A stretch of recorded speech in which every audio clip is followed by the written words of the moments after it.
Hey, bonjour à tous, c'est PokéGlissé. Aujourd'hui, on se retrouve pour une vidéo qui n'a jamais été faite sur YouTube pour faire le top des formes régionales dans Pokémon.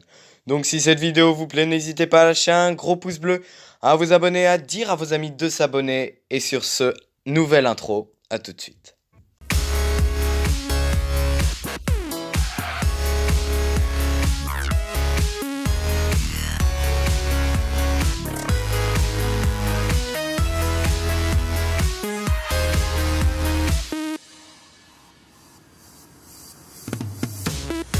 Petit point rappel. Comme vous le savez sûrement, les formes régionales sont apparues en 7ème génération, donc à Alola, et elles consistent à prendre une espèce de Pokémon déjà existante et de la changer d'apparence, afin que le Pokémon s'adapte à son environnement ou à d'autres conditions. Il existe aujourd'hui 32 formes régionales en combinant Galar et Alola, et j'ai donc décidé de les classer du pire au meilleur par famille et en fonction de leur aspect et de leur originalité.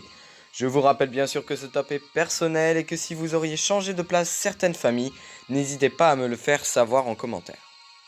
Pour la dernière place de ce top, on commence avec Topiqueur et Triopiqueur d'Alola. Et pour les derniers, on va aller assez vite car même si c'est des Pokémon que j'ai beaucoup aimé grâce à l'épisode Barrage contre Pokémon, leur rajouter soit 3 cheveux ou une chevelure pour leur faire un look surfeur pour Alola n'est pas super. Ensuite, j'ai mis Miaous et Persian d'Alola, et un peu pour la même raison que les précédents, ils ne sont pas assez originaux, et Persian a une tête très ronde qui ne lui va pas énormément.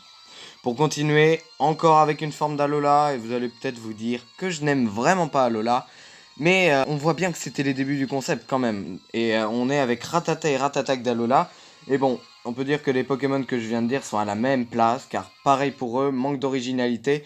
En plus, c'est pas les meilleurs Pokémon ni les préférés des gens. Et encore moins dans cette forme, car ils ont grossi Rattatak, et ils le font un peu passer pour un flemmard qui fait que manger. Le premier Pokémon de Galar apparaît dans ce top, et c'est une forme dont on ne connaît pas encore l'apparence des évolutions, car elles nous ont été cachées. Je parle bien sûr de Ramolos de Galar. Les deux raisons pour lesquelles je l'ai mise à cette place, c'est de 1 car il n'est pas extrêmement stylé, mais surtout de 2 car ses évolutions sont en cours de développement. Ramolos nous a été dévoilé le 9 janvier lors du Nintendo Direct annonçant les DLC épée et bouclier, et ses évolutions ont été à moitié cachées, et du peu qu'on en a vu, elles ont l'air quand même cool. Mais comme elles sont pas sorties, je mets Ramolos de Galar à cette place. On retourne à Alola avec Raichu d'Alola qui est passé en mode surfeur qui aime des pancakes, et bon, j'ai pas grand chose à dire sur ce Raichu, à part que je le trouvais plus beau que Ramolos, mais moins beau que le suivant. Et du coup, on va parler tout de suite du suivant, qui n'est autre que Canartichaud de Galar, avec son évolution exclusive à Galar, Palartichaud. C'est la première fois qu'on voit un Pokémon ayant une évolution exclusive, et même si c'est un des atouts de Galar d'avoir fait de nouvelles évolutions, même si Palartichaud est bien dans le thème épée et bouclier, d'ailleurs plus que bien parce qu'il tient quand même un bouclier dans son bras gauche et une épée poireau dans son bras droit, Canartichaud est vraiment simple, ils l'ont juste changé de couleur et c'est pour ça que je l'ai mis en 16ème position. On passe maintenant à un Pokémon qui avait déjà sa forme à Alola et que j'ai d'ailleurs mal placé dans ce top, Miaous de Galar cette fois. Un peu comme Canartichaud, ils lui ont fait une évolution totalement différente de Persian d'ailleurs, Berserkat, et c'est un peu pour ça que je l'ai mis dans cette position. Même si Miaous est un Pokémon que j'aime grâce à l'animé, je trouve qu'il n'aurait vraiment pas dû en refaire un. Ensuite, Monsieur Mime de Galar et Monsieur Glaquette. Alors, que dire sur eux? Moi, je les aime bien, mais le problème c'est que leur côté humanoïde leur donne un peu du mal à s'adapter. À mon opinion, ça leur donne du mal à s'adapter à Galar. Mime Junior et Monsieur Mime suffisaient, et en rajouter un, ça fait un peu trop. Mais je les aime bien quand même, donc je les ai mis 14ème. On retourne à Alola avec Racaillou, Gravalanche et Grolem. Et si je les ai mis à cette place, c'est déjà parce que je les ai trouvés un peu plus classe que les autres, et parce que j'ai trouvé ça original d'avoir fait des Pokémon roche électrique.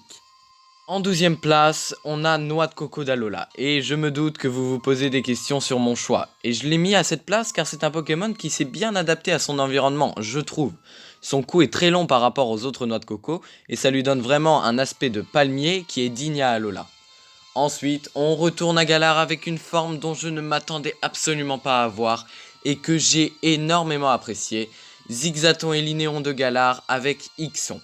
Même si j'aime ces formes, la chose qui fait que je les ai mises si haut dans le classement, c'est grâce à Ixon.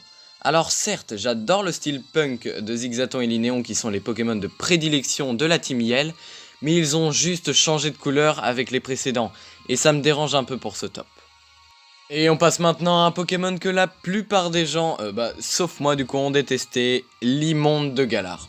Au contraire, je l'ai trouvé vraiment hyper intéressant comme forme régionale, surtout parce qu'il s'est bien adapté à son environnement, donc la grotte, et au moins il est original, avec une Pokéball comme bouche pour tromper ses adversaires, je l'ai trouvé vraiment très intéressant. Ensuite, en 9ème place, j'ai mis Ossature d'Alola, encore pour la raison qu'il s'adapte parfaitement au culte un peu hawaïen avec son os ardent, et en plus on peut ajouter qu'il est assez stylé. On continue cette fois avec une égalité car je n'ai vraiment pas pu les départager. Goupix et Fenard d'Alola à égalité avec Ponyta et Galopa de Galar. Le problème avec ces Pokémon, c'est qu'ils ont les mêmes critères de réussite. Ils s'adaptent à l'environnement, l'un au mont Lanakila et l'autre à la forêt Lumyrinthe, et je n'ai pas pu les départager car je trouve plus beau Goupix et Fenard, mais plus originaux Ponyta et Galopa, transformés en licorne, donc ça fait la balance et je les mets donc à égalité.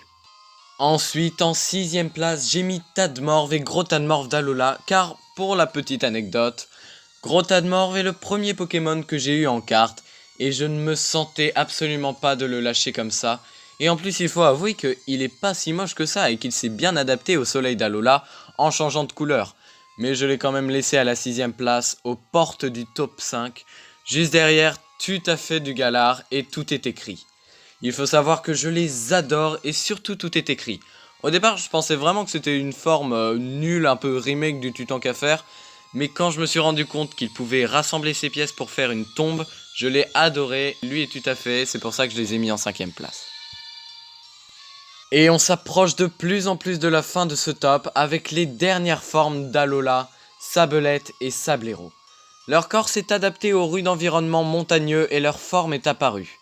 Les Pokémon de type glace ne sont pas tous beaux, mais ceux-là sont très bien réussis, et les pics de Sablero sont vraiment hyper classe. Et après que Sablette et Sablero aient sauvé l'honneur d'Alola dans ce top, il ne reste plus que 3 places, et on va les découvrir maintenant. De toute façon, je pense que vous vous doutez de quel Pokémon il reste et dont je vais parler, et à la 3ème place, on retrouve Coraillon de Galar. Et Coraillum, pour l'instant le seul Pokémon de ON ayant une forme régionale, Coraillon de Galar représente à merveille les coraux morts à l'inverse de Coraillon. Ce Pokémon est extrêmement stylé, tout comme son évolution d'ailleurs, qui représente le bas d'un Coraillon de Galar qui a été brisé et qui laisse échapper une forme spectrale. Ces Pokémon sont magnifiques, ils sont hyper bien dessinés et tout, et je pense qu'ils méritent vraiment leur place de 3ème. J'ai longtemps hésité pour la 2ème place, mais j'ai finalement fait un choix, mais vraiment si j'avais pu faire une égalité sur la 1ère et la 2ème place, mais ce qui me semble pour moi impossible, je l'aurais faite. Et du coup à la 2ème place, on retrouve Smogogo de Galar. On s'attendait tous à voir soit Smogogo, soit Arbok avec une forme régionale, et il se trouve qu'on a eu Smogogo. Pour moi, Smogogo de Galar est un Pokémon technique et complet. En même temps, il représente l'aristocratie d'Angleterre avec les chapeaux haute forme, mais représente aussi les usines de Galar qui rejettent de la pollution, allant faire sa moustache. Ce Pokémon est parfait et il mérite totalement sa place de 2ème. Et donc, comme vous vous en doutez, les premiers ne sont autres que Darumaron et Darumacho de Galar. Le Pokédex dit qu'en vivant sur des terres enneigées, leur poche à flamme s'est astrophiée et ils possèdent maintenant un organe qui produit du froid.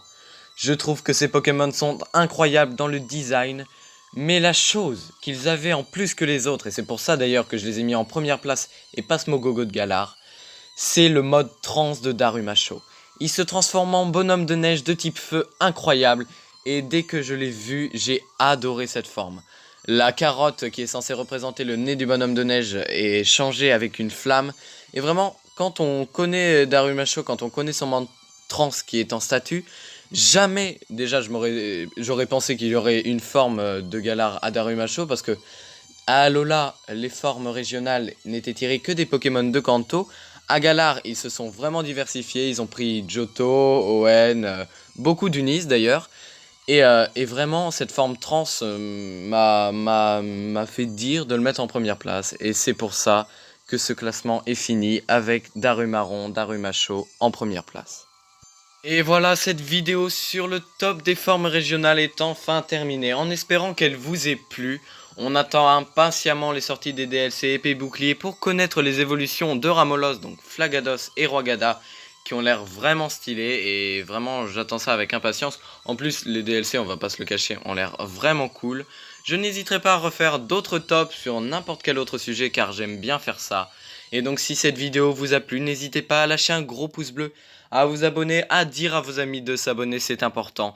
Et on se retrouve une prochaine fois pour une nouvelle vidéo. Ciao!